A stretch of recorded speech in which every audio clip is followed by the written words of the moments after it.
E hoje nós vamos para a lição número 11, e o tema é polêmico.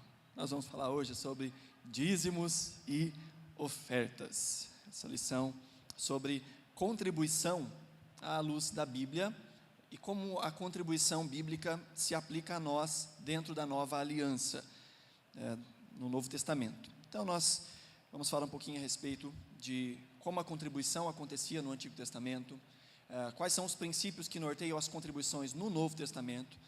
Vamos ver quais são, ou tentar encontrar quais são as continuidades e descontinuidades nesse quesito dentro da palavra de Deus e enfocar no final das contas o princípio da generosidade.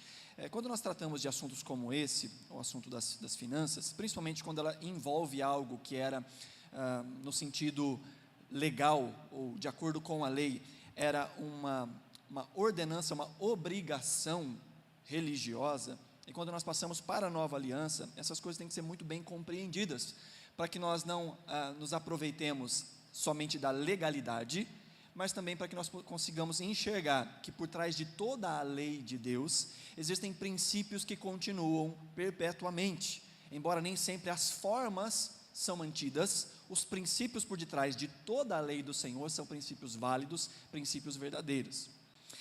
Falar então a respeito de finanças, queridos, é uma tarefa necessária, mas ao mesmo tempo, como eu falei, é algo um tanto quanto polêmico, porque quando se pega no bolso, geralmente há muitos problemas no coração de muitas pessoas, principalmente porque existem muitos excessos sendo praticados em nome da religião ou em nome da fé, dentro das igrejas, chamadas igrejas evangélicas. Então falar sobre contribuição financeira no contexto cristão é hoje sim um desafio pelos dois excessos, por aqueles que dizem, não há nenhum tipo de contribuição no Novo Testamento, a Bíblia não chancela isso tudo é coisa do Antigo Testamento, esse negócio de dízimo, de oferta, isso é coisa da antiga aliança. Há um povo que vai para esse extremo, e há outro povo que vai para o outro extremo, que tudo é na base da grana, tudo na base do dinheiro, tudo na base se você quer algo de Deus, você precisa lançar uma semente. Geralmente esse lançar de semente, aqueles que falam nesses termos, estão falando sobre finanças, estão falando sobre dinheiro. Então, como existe muitos desses excessos a respeito de finanças, é muito importante que a gente possa compreender o equilíbrio entre o que a Bíblia fala sobre contribuição dentro da aliança do Novo Testamento. Então a Bíblia fala sobre contribuição e fala muito sobre contribuição, tanto no Antigo quanto no Novo Testamento. Então nós vamos tentar buscar aí uma visão equilibrada sobre a contribuição no Novo Testamento. Primeiramente eu quero passar aqui com vocês, e aqui nós vamos mais por questões informativas, de como é que eram as coisas na antiga aliança. Como eu falei, nós vamos dividir esse estudo em 3 partes. Nós vamos ver como as contribuições aconteciam no Antigo Testamento, como elas aconteciam no Novo Testamento, quais os princípios por trás dessas contribuições, e depois vamos falar sobre o princípio da generosidade, aliando as duas coisas e mostrando que há uma continuidade no Novo Testamento, embora não necessariamente a forma é a mesma. Então, quando nós falamos de contribuição no Antigo Testamento, nós encontramos a instituição daquilo que é chamado de dízimos e ofertas, que nada mais era do que retirar de forma proporcional parte daquilo que se obtinha e entregar aquilo no templo, para a manutenção do templo, para o suprimento das pessoas envolvidas nos ofícios religiosos e também para a assistência dos necessitados. Então falar sobre contribuição no Antigo Testamento é falar sobre esses termos, Deus regulando sobre o seu povo, e de uma forma muito específica ainda, sobre um povo geográfico, um povo político, em que Deus é o organizador, o rei, o presidente dessa nação, embora possam haver depois figuras de autoridade. Deus é quem regula essa nação. Deus estabelece no seu povo ofícios religiosos, e esses ofícios religiosos eram mediados a partir da contribuição do seu povo. Inclusive haviam oficiais religiosos, e esses oficiais religiosos eram supridos pela oferta, pela contribuição de todo o resto do povo. Como nós bem sabemos, Deus dividiu o seu povo em tribos. Haviam 13 tribos, a gente fala de 12, mas eram 13. Só que dessas 13, somente 12 tinham território. Uma dessas tribos não tinha território. Alguém lembra qual era a tribo que não tinha território? Que não tinha terra? Não tinha um lugar para morar que era propriamente seu? Alguém lembra? Quem eram? Não? Os levitas. Os levitas não tinham possessão, não tinham herança, não tinham terra. Os levitas eram abastecidos por todas as outras 12 tribos. As outras 12 tribos tinham sua terra, plantavam, colhiam, cuidavam do seu gado, mas os levitas se dedicavam única e exclusivamente no serviço religioso de Israel. E como é que eles se mantinham? Através dos dízimos e das ofertas das outras 12 tribos. Eles eram então supridos pelas outras 12 tribos. Então, boa parte daquilo que era trazido no templo como uma oferta a ser usada no templo, era usada para fins de abastecer os oficiais religiosos e as suas famílias.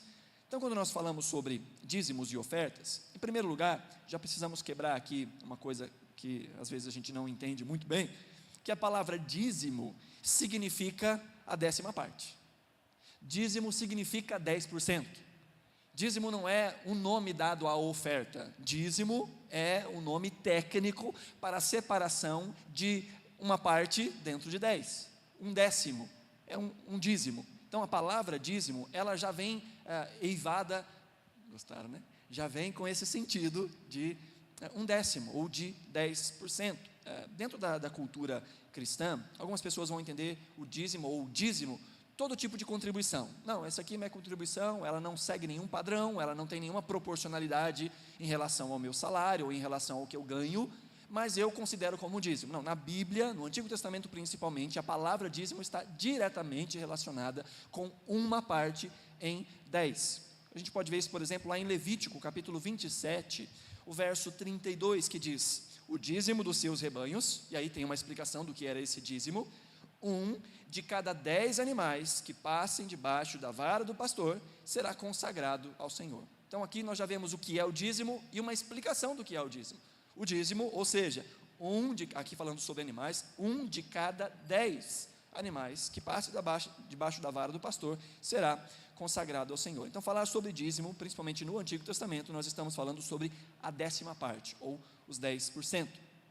Os dízimos, como eu falei, eram entregues no templo para vários fins. Então vamos ver aqui alguns desses fins. Primeiro, para a manutenção dos trabalhos, como nós vemos em Malaquias, capítulo 3, verso 10, um texto que é muito conhecido por todas as pessoas, que diz: tragam o dízimo, ou tragam o dízimo todo, diz a NVI. Outra versão diz: trazei todos os dízimos, mas a ideia é: tragam todo o dízimo, não é parte do dízimo, é todo o dízimo, ao depósito do templo. Em outra versão diz: a casa do tesouro, para que haja alimento ou mantimento na minha casa. Esse mantimento, então, ele era dividido, ou ele era usado para vários fins. Inclusive no Antigo Testamento nós vemos 3 tipos de dízimo. Nós vemos um dízimo que era esse usado pelos levitas, pelos sacerdotes, o dízimo que era comido pelos levitas e pelos sacerdotes. Como nós estamos falando de um tempo muito antigo, em que o uso de moeda corrente acontecia, mas não era tão comum. Havia moeda, havia a circulação de moeda, mas isso não era tão comum em uma sociedade praticamente completamente agrícola. Então as trocas, ou a moeda usada, era o próprio alimento produzido, os animais que eram cuidados. Então, necessariamente, as ofertas entregues ao templo eram de grãos, de cereais e de animais, verduras e animais. Então, quando nós falamos aí sobre o dízimo entregue no templo, havia uma parte que era usada pelos levitas e sacerdotes, outra parte, inclusive, era tirada para o uso naquilo que era chamado de festividades. Inclusive Deuteronômio capítulo 14, nós não vamos ler esse texto, mas se você quiser anotar para depois dar uma lidinha, Deuteronômio 14, do verso 22 em diante, vai falar sobre um tipo de dízimo que era recolhido pelo povo, não era entregue, ele era guardado pelo povo para ser comido em festividade. O povo comia. Eu trazia o meu dízimo e eu comia o meu dízimo em uma das festas que havia no meio do povo de Israel, para que as festividades, a saber, a Páscoa, a festa dos tabernáculos, as festividades religiosas que o povo de Israel tinha, era suprida também por aquela parte que era reservada pelo ofertante para o uso religioso. Era usado em adoração a Deus, era uma festividade, era uma celebração, era um almoço de comunhão, era um junta-panela do povo, que eles se uniam para que juntos celebrassem ao Senhor com fartura, e para isso reservavam parte, ou um dízimo, para que fosse feito dessa forma. Mas além disso, então, nós vemos que havia uma necessidade de que o templo, ou o depósito do templo, a casa do tesouro, como é chamado em uma das versões aí, era o lugar onde eram guardadas estas ofertas, que depois seriam administradas, seja para o sustento dos levitas e dos sacerdotes, fosse para o uso também em outros tipos de festividade, e também para a contribuição na assistência social do povo. Um outro texto que nós vemos aí, esse eu quero que vocês abram, porque a leitura é mais extensa, 2 Crônicas capítulo 31, segundo livro das Crônicas.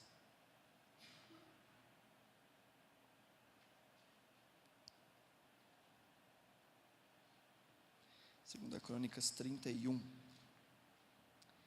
Nós vemos aqui um pouquinho sobre as contribuições sendo usadas pelos oficiais religiosos e para a manutenção dos oficiais religiosos. Segunda Crônicas 31, verso 4 em diante, fala sobre o serviço do templo sendo reorganizado, do versículo 2 em diante, sobre o serviço do templo sendo reorganizado pelo rei Ezequias. Mas nós vamos ler do versículo 4, que diz assim: ele ordenou ao povo de Jerusalém que desse aos sacerdotes e aos levitas a porção que lhes era devida, a fim de que pudessem dedicar-se à lei do Senhor. Assim que se divulgou essa ordem, os israelitas deram com generosidade o melhor do trigo, do vinho, do óleo, do mel e de tudo o que os campos produziam. Trouxeram o dízimo de tudo. Era uma grande quantidade. Os habitantes de Israel e de Judá, que viviam nas cidades de Judá, também trouxeram o dízimo de todos os seus rebanhos e das coisas consagradas, ou das coisas sagradas dedicadas ao Senhor, o seu Deus, ajuntando-os em muitas pilhas. Começaram a fazer isso no 3º mês e terminaram no 7º. Quando Ezequias e os seus oficiais chegaram e viram as pilhas de ofertas, louvaram o Senhor e abençoaram Israel, o seu povo. Ezequias perguntou aos sacerdotes e aos levitas sobre essas ofertas. O sumo sacerdote Azarias, da família de Zadok, respondeu: desde que o povo começou a trazer suas contribuições ao templo do Senhor, temos tido o suficiente para comer e ainda tem sobrado muito, pois o Senhor tem abençoado o seu povo e esta é a grande quantidade que sobra. Nós vemos aí então o uso ou as ofertas sendo trazidas com o propósito de alimentar os levitas e os sacerdotes. Inclusive eles falam: olha, aquilo que o povo está trazendo, está dando para a gente comer e está sobrando demais. O povo está sendo generoso. Então Ezequias volta à ordem de como as coisas deviam ser no templo, depois dos desvios do povo de Israel. Então parte dessas contribuições, como nós vemos aqui, eram usadas para o suprimento dos oficiais religiosos. Ainda havia um outro tipo de dízimo, que era o dízimo usado para o sustento ou para o auxílio assistencial dos necessitados dentre o povo de Deus. Os estudiosos vão dizer que devia haver 3 dízimos em Israel, ou 3 usos para o dízimo em Israel: parte para o templo, parte para as festividades, parte para os necessitados. Esse dízimo aqui era entregue uma vez a cada 3 anos. A cada 3 anos era entregue esse dízimo com um motivo especial de trazer assistência aos necessitados do povo de Deus. Deuteronômio 26, versos 12 e 13 diz: quando tiverem separado o dízimo de tudo quanto produziram no 3º ano, o ano do dízimo, entreguem-no ao levita, ao estrangeiro, ao órfão e à viúva, para que possam comer até saciar-se nas cidades de vocês. Depois, digam ao Senhor, o seu Deus: retirei da minha casa a porção sagrada e dei-a ao levita, ao estrangeiro, ao órfão e à viúva, de acordo com tudo o que ordenastes. Não me afastei dos teus mandamentos, nem esqueci nenhum deles. Vemos aqui então o dízimo sendo usado para a assistência social dentro do povo de Deus. Quando falamos sobre o órfão, a viúva e o estrangeiro, nós estamos falando de gente que não tinha condições sociais, legais, de se manterem. Quando se fala, por exemplo, sobre a mulher era vista na antiga aliança e dentro dos povos antigos como uma possessão masculina. Ou seja, Enquanto menor de idade não casada, ela era responsabilidade do pai. O pai supria a sua filha, dava a ela tudo o que era necessário. Uma vez casada, a responsabilidade pelo suprimento da casa, da família e da esposa era do marido, para que a mulher se ocupasse com as coisas de casa e com os filhos. No caso de uma mulher vir a ter o seu marido morto, se ela tivesse filhos mais velhos, estes filhos eram obrigados pela lei a cuidar dela. Ela era suprida pelos seus filhos. Caso não tivesse isso, ela tinha a oportunidade de se casar de novo, para ser também mantida.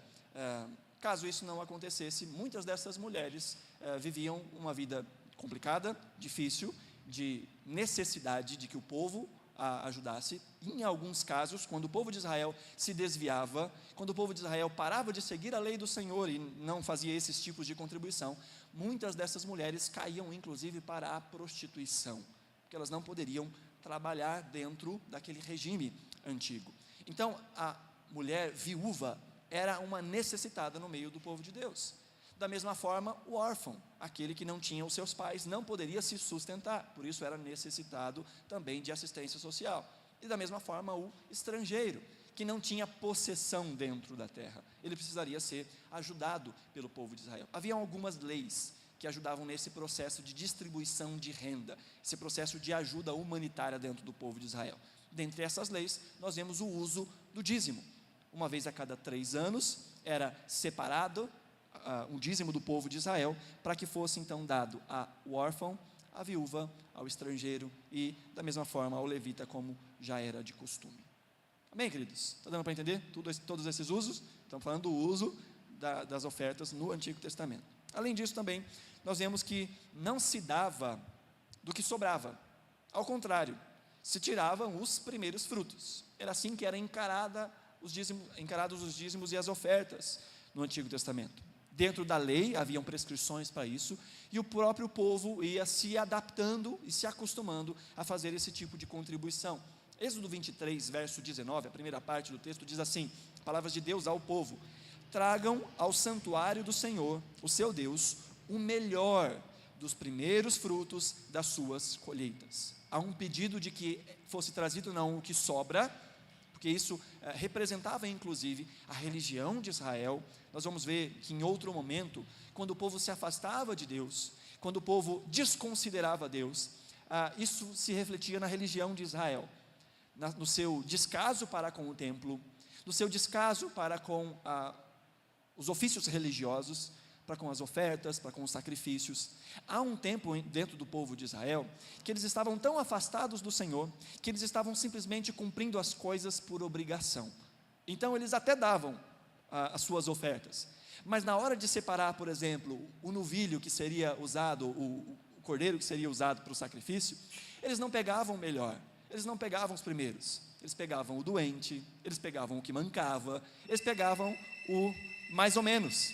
Que houve um tempo em Israel então, que o povo havia se afastado tanto do Senhor, que não só não adoravam a Deus, mas quando o adoravam de forma inadequada, trazendo o que sobrava, trazendo aquilo que era rejeitado para eles, que não era bom para o seu próprio uso, e usavam o descarte para entregar a Deus, e apresentavam as suas ofertas. Deus fica realmente furioso com esse tipo de postura, não pela oferta em si mesmo, mas no que ela representava, no coração deste povo.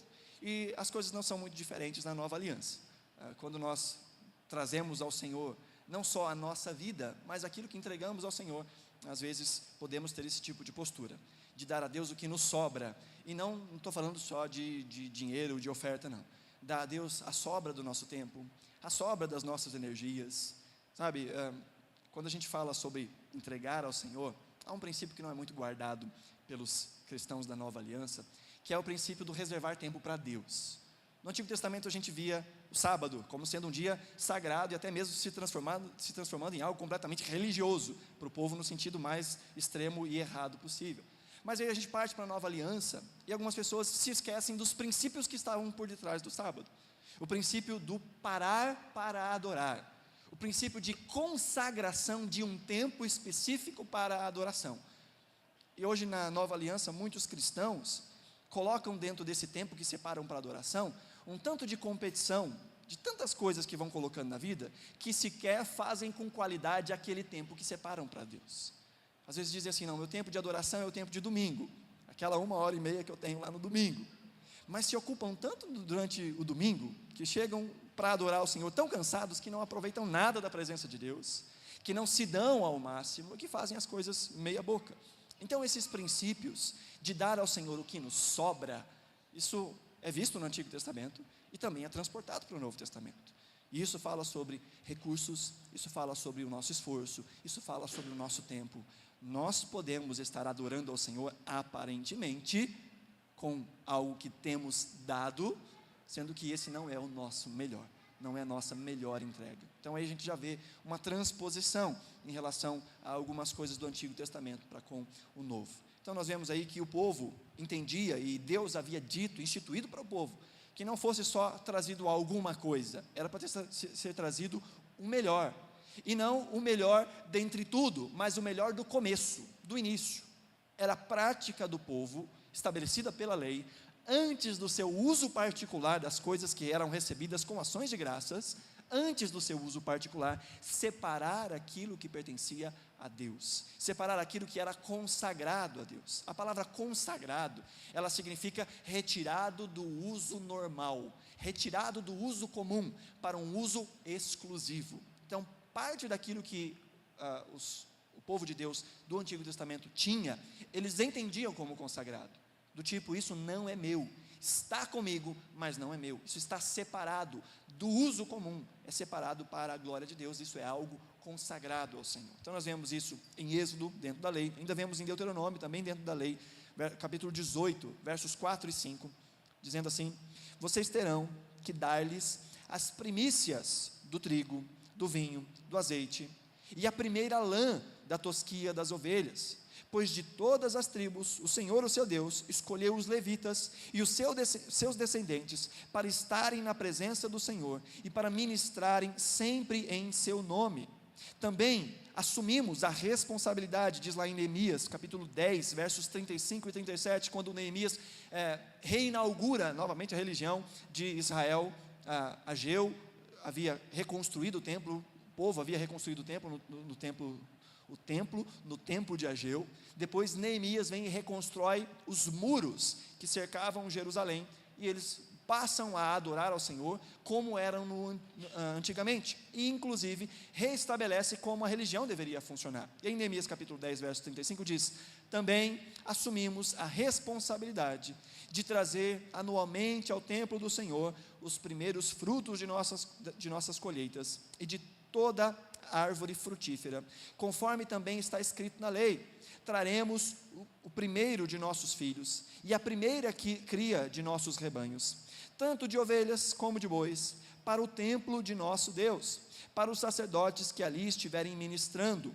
Além do mais, traremos para os depósitos do templo de nosso Deus, para os sacerdotes, a nossa primeira massa de cereal moído, e as nossas primeiras ofertas de cereal, do fruto de todas as nossas árvores, e de nosso vinho e azeite, e traremos o dízimo das nossas colheitas para os levitas, pois são eles que recolhem os dízimos em todas as cidades onde trabalhamos. Nessa sequência de texto, você vê várias vezes a repetição do primeiros, em que o povo assume um compromisso diante de Deus e como comunidade, de acordo com a lei, continuarem nas práticas que Deus havia instituído, as práticas de trazer ao Senhor o seu melhor, e aquilo que era o primeiro. Disso a gente já consegue tirar vários princípios para a nossa vida, né? A ideia de entregar a Deus aquilo que nos é melhor, aquilo que nós temos de melhor. E de novo, nós falamos aqui sobre recursos, falamos sobre forças, falamos sobre tempo, falamos sobre a nossa energia no ministério do Senhor. A palavra do Senhor vai nos dizer que maldito é aquele que faz a obra do Senhor relaxadamente, ou seja, darmos o nosso melhor, até mesmo no nosso serviço para com Deus. Nós somos chamados a vivermos com intensidade, porque Deus se deu com intensidade a nós. Deus entregou o seu melhor, Deus entregou o seu próprio Filho em nosso favor, e nós, como povo da aliança, isso se vê no Antigo Testamento e isso se vê no Novo Testamento, somos aqueles que deveriam viver para a glória de Deus, dando o nosso melhor, dando aquilo, não aquilo que nos sobra, mas aquilo que nos é precioso, aquilo que nos é caro. E vemos então isso, inclusive tem um texto aqui que eu quero, dentro desse texto de Neemias, só trazer aqui, está lá no versículo 36, dessa leitura que nós fizemos, diz: conforme também está escrito na lei, traremos o primeiro de nossos filhos, e a primeira cria de nossos rebanhos. Inclusive os filhos eram dedicados ao Senhor. Depois da saída do Egito, o povo de Israel tinha que consagrar os seus filhos primogênitos ao Senhor. O filho primogênito era do Senhor. A família tinha que, para ter o filho de volta, tinha que pagar aquilo que era chamado de o resgate. A família tinha que pagar uma oferta de redenção, para que aquele filho primogênito retornasse ao convívio da família, para a vida familiar. Isso inclusive acontece com Jesus, no Novo Testamento, quando nós vemos Maria e José subindo ao templo, havia uma oferta que era dada para o resgate. Se uma família tivesse posses, essa oferta era dada em cabritos, em cordeiros. Se a família fosse pobre, essa oferta era dada em pombinhas. Então, quando a gente vai lá para Mateus, para Lucas, e vê Jesus sendo levado ao templo com 8 dias, para que Jesus foi levado ao templo com 8 dias? Para duas coisas. Não era só para ser apresentado, mas para ser circuncidado, e para que fosse pago o resgate. E o resgate de Cristo foi 2 pombinhas. Esse era o valor de Jesus. 2 pombinhas, para que ele pudesse voltar ao convívio familiar. Essa era uma lei dentro do povo de Israel.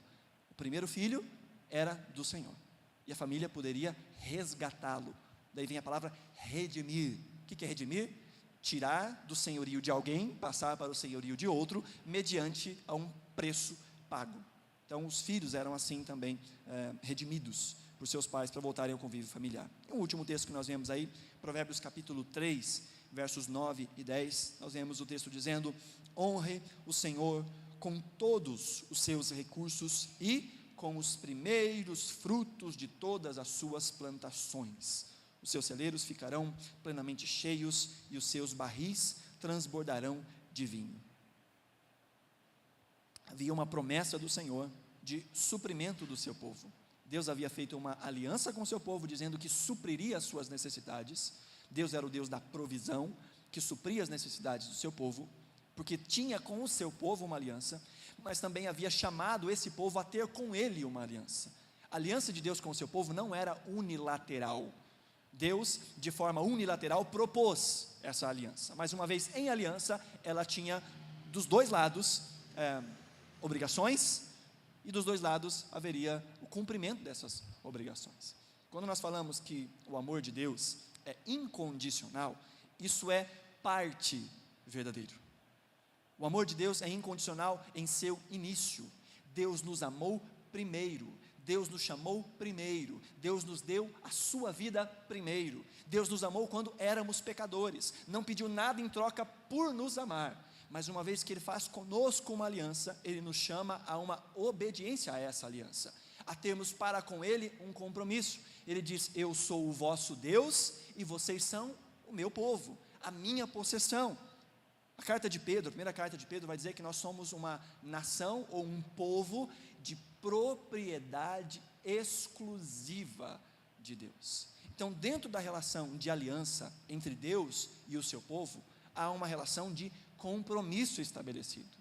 Uma vez que Deus propõe em graça essa aliança, e uma vez que estamos debaixo dessa aliança, nós também temos essa relação de compromisso para com Deus. E o povo, no Antigo Testamento, isso era algo muito mais visível, muito mais legal, por assim dizer, porque o povo, além de ser povo de Deus, era também uma nação constituída.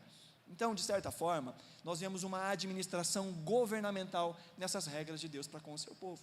Haviam pessoas que prestavam um serviço para todo o povo, tipo funcionários públicos, o sacerdote, o levita, e essas pessoas eram supridas por aquela taxa, por aquele dízimo, por aquelas ofertas que eram pagas pelo povo de Israel.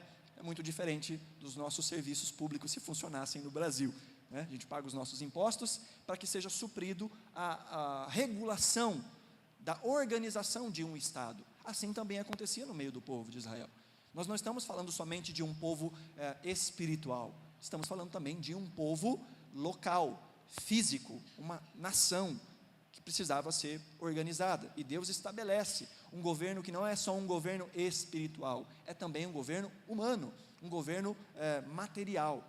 Isso também depois é transportado, nós vamos ver mais à frente, dentro da relação da igreja. Amém, queridos? Deu para entender aí todo esse panorama rápido sobre como eram recolhidos os dízimos e as ofertas no Antigo Testamento, e como eram manipulados, como eram administrados? Tudo certo? Deu para ir até aí? Tranquilo?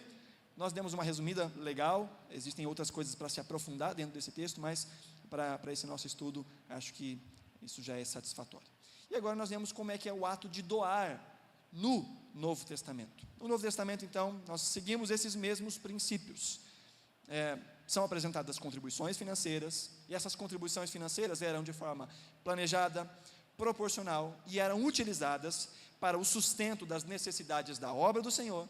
Isso inclui o auxílio àqueles que oficializam a obra do Senhor, ou os oficiais religiosos no Novo Testamento, bem como a assistência aos necessitados entre o povo de Deus. Quando falamos então sobre contribuições financeiras no Novo Testamento, já vamos destacar aqui a postura de Jesus diante das ofertas e o princípio que reforça a contribuição que agrada a Deus, não a contribuição das sobras, não a contribuição daquilo que não serve, mas a contribuição daquilo que nos é justo e caro. Olha aí, Marcos capítulo 12, versos 41 a 44, um texto que é bem conhecido, famoso texto da oferta da viúva, que diz lá, Marcos capítulo 12, verso 41 em diante, diz: Jesus sentou-se em frente do lugar onde eram colocadas as contribuições e observava a multidão colocando o dinheiro nas caixas de oferta. Muitos ricos lançavam ali grandes quantias. Então, uma viúva pobre chegou-se e colocou 2 pequenas moedas de cobre de muito pouco valor. Chamando a si os seus discípulos, Jesus declarou: afirmo que esta viúva pobre colocou na caixa de ofertas mais do que todos os outros. Todos deram do que lhes sobrava, mas ela, da sua pobreza, deu tudo o que possuía para viver. Vemos Jesus aqui exaltando uma postura de fé de uma mulher no ato de contribuir. Algumas pessoas vão dizer que as ofertas que eram dadas no Antigo Testamento eram só ofertas agrícolas, mas aqui a gente vê que já não era bem assim.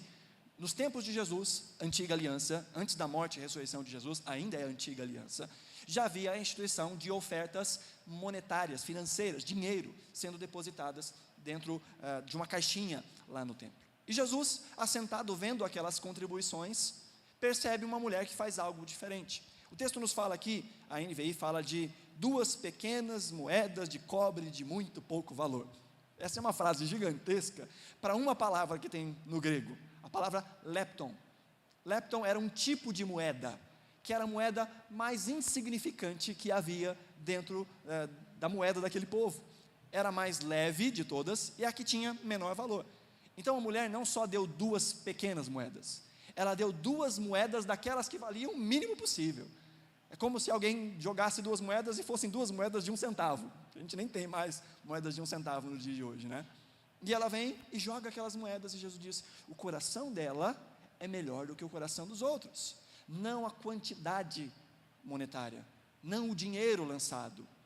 O que é lançado diante do Senhor, em primeiro lugar, Jesus mostra para os seus discípulos, é um coração. Ele diz: estes que estão dando altas quantias em dinheiro, estão dando daquilo que lhes sobra.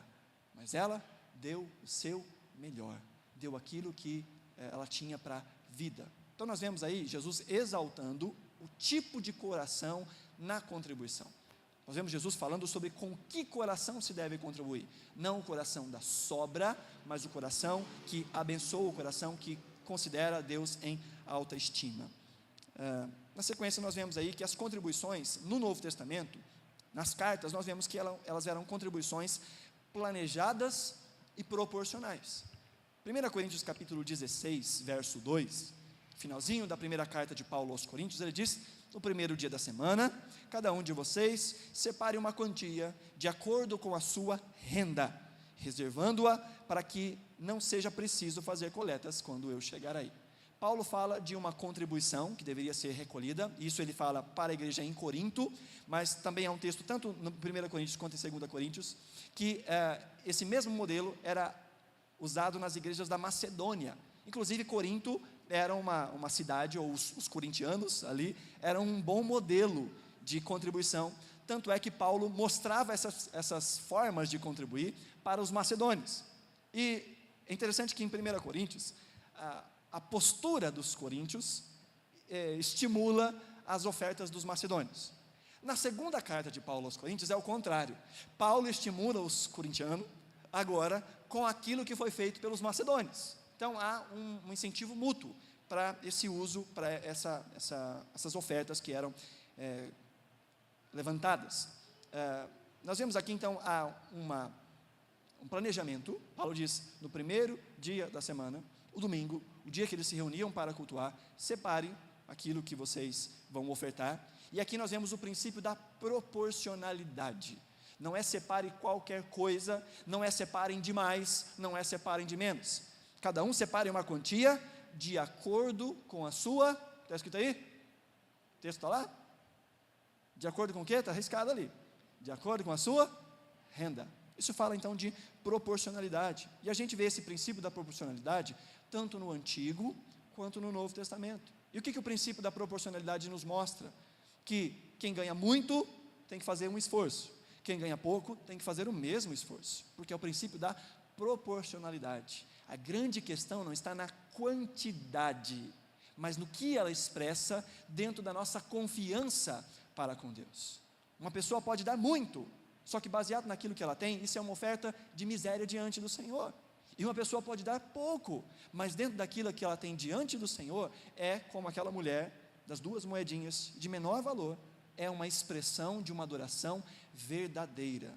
Claro que isso não pode ser tomado como um legalismo, não é só fazer porque a Bíblia diz que tem que fazer, não é só para fazer porque isso é uma lei. Se nós fazemos as nossas contribuições, sejam por dízimo, sejam por ofertas, como uma expressão legal, nós não estamos entendendo a nova aliança. Se fazemos com um intuito de ou receber bênçãos, ou pagar por uma bênção recebida, ou para que, como dizem muitos pastores nos dias de hoje, para que o devorador não venha tocar nas nossas finanças, para que o capeta não venha comer o nosso dinheiro, aí a gente vai lá e oferta e dá dízimo, com medo do diabo. Não estamos fazendo isso com o coração verdadeiro, não estamos fazendo isso com o coração que agrada a Deus. Se por algum motivo retemos aquilo que deveríamos dar, seja por quaisquer motivos do coração, nós não estamos entendendo aquilo que se aplica para dízimos e ofertas. Não, eu não quero esse mês, então eu não vou fazer nada. Não, eu estou descontente esse mês, então eu não vou fazer nada. Nós não estamos entendendo o princípio do que é dar ao Senhor, doar ao Senhor, a obra do Senhor. Aquilo que é entregue deve ser entregue com alegria, com amor, não só por obediência e legalismo, mas entendendo as dádivas de Deus que nós recebemos, como também um privilégio de trazermos assistência à casa do Senhor, aos filhos do Senhor, ao trabalho do Senhor e à assistência social aos nossos irmãos. Nós vemos então isso acontecendo em 1 Coríntios capítulo 16, e vemos esse princípio ou essas ideias se repetindo na segunda carta que Paulo escreve aos Coríntios. Inclusive nessa carta, Paulo fala novamente aos Coríntios que já há 1 ano eles estão nesse plano de contribuição. Essas contribuições, de forma mais específica, eram levadas a Jerusalém, para o suprimento da igreja em Jerusalém. A igreja de Jerusalém era uma igreja grande, que inclusive tinha muitas questões sociais a serem resolvidas. Quando acontece o Pentecostes, muitos judeus que haviam subido para a festa de Pentecostes, ao ouvirem a pregação de Pedro, o texto nos diz lá que 3.000 almas se converteram. Muitas pessoas, ao ouvirem a pregação de Pedro, se convertem e não retornam aos seus lares, continuam em Jerusalém junto com aquela igreja que havia começado, a igreja de Jerusalém.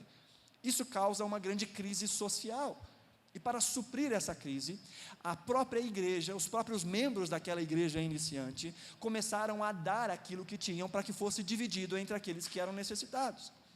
Essas contribuições continuavam, inclusive quando Paulo faz as suas viagens missionárias e leva o evangelho, parte dos recursos que eram recolhidos nessas igrejas eram levados para Jerusalém, para a assistência daqueles irmãos. para que a igreja do Senhor continuasse a se manter em Jerusalém. Paulo inclusive vai dizer, olha, nós não temos plantado coisas espirituais? Será que é errado recebermos coisas materiais mediante a esse plantio? Para que fosse também endereçado às necessidades dos irmãos. Em 2 Coríntios capítulo 8, verso 12, nós vemos Paulo dizendo, porque se há prontidão, a contribuição é aceitável, de acordo com aquilo que alguém tem, e não de acordo com o que não tem. Nós não vemos na Bíblia um pedido constante de que vamos além das nossas possibilidades no ato da oferta. Muitas igrejas, principalmente igrejas neopentecostais, quando falam, por exemplo, você tem que ter fé para receber esse milagre, para receber essa cura, para receber essa transformação. E quando falam de fé, geralmente estão falando de um voto financeiro que vai além das condições daquelas pessoas. Dê todo o seu salário, dê todo o seu dinheiro, vai e vende as coisas que você tem. Em algumas igrejas, inclusive, as pessoas vendem os móveis de casa para poder trazerem dinheiro para a igreja, para poderem receber as suas bênçãos. Quando nós olhamos para o texto, nós vemos Paulo orientando aquela igreja, dizendo, olha, cada um dê de acordo com o que tem. Vocês não precisam ir além das suas condições, fiquem dentro daquilo que vocês têm. Essa é a oferta que agrada ao Senhor, a oferta da prontidão, que inclusive considera as nossas condições. Há momentos que temos mais condições, há momentos que temos menos condições, e cada um deve contribuir dentro das suas possibilidades. Embora nós encontremos outros exemplos na Bíblia, de gente que foi além das suas possibilidades, e eram inclusive louvados por isso, como no próprio caso de 2 Coríntios, o texto um pouco anterior, versículo 3 diz, pois dou testemunho, de que eles, falando sobre os macedônios, deram tudo quanto podiam, e até além do que podiam, e isso por iniciativa própria, por vontade própria, foram além na sua contribuição, não porque eram obrigados a ir além, foram além por iniciativa própria. O texto inclusive vai dizer mais à frente, que eles primeiramente se deram ao Senhor, e depois contribuíram. Vemos então aqui o princípio da proporcionalidade sendo inclusive ultrapassado, mas ultrapassado, como diz o texto, por iniciativa própria, por generosidade própria, por vontade própria, não sob uma lei. Aqueles que contribuíam dentro das suas possibilidades. De novo, Deus não olha a quantidade financeira que é contribuída, Deus olha o coração. Quando Jesus vai regular as ações religiosas em Mateus capítulo 6, ele fala de 3 coisas que eram comuns na época da vida religiosa, que continuaram sendo comuns na vida dos seus discípulos. Ele fala sobre a oração, ele fala sobre o jejum, e ele fala sobre oferta. Na oração ele fala, não fiquem nas esquinas se mostrando, faça para Deus, o Pai que vem em secreto. No jejum ele fala, não fiquem com o semblante caído, se mostrando. Quando for jejuar, lava o rosto, penteie o cabelo, para que você não fique se mostrando para os outros, faça para Deus. E quando fala de oferta, diz o que a sua mão direita fizer, que a esquerda nem saiba, que nem você mesmo aplauda as suas ações, faça isso para Deus. A oferta começa no coração, a contribuição começa no coração, ela só é exercida exteriormente, uma vez que ela foi concebida no coração. E como nós vimos no exemplo que Jesus fala sobre a mulher, a viúva, a grande questão não está na quantidade, mas sim no coração. Jesus diz para os seus discípulos, ela deu melhor oferta do que aqueles deram muito, deram fortunas, mas deram do que lhes sobrava. Essa deu a menor de todas as quantias possíveis e imagináveis, mas ela deu aquilo que lhe era o melhor, aquilo que ela melhor tinha para dar, ela deu da sua pobreza, e isso foi visto pelo próprio Jesus, como sendo uma atitude louvável. Na semana que vem nós continuamos então, falando um pouquinho a respeito de como o ato de dar é visto no Novo Testamento. Depois nós vamos ver as similaridades, Antigo e Novo Testamento, ou seja, as continuidades, e por último nós vamos falar então sobre o princípio da generosidade. Então eu peço aos irmãos que continuem conosco nessas séries, porque há pouco entendimento a respeito de dízimos e oferta. Em alguns casos há um entendimento místico e legalista, em outros casos há um entendimento liberário ou libertário no sentido de que eu não preciso, não tenho qualquer necessidade. E quando nós olhamos para a Bíblia, nós vemos o caminho do meio, o caminho da dádiva, não por uma obrigação, mas por amor e por serviço à obra do Senhor. Amém, queridos?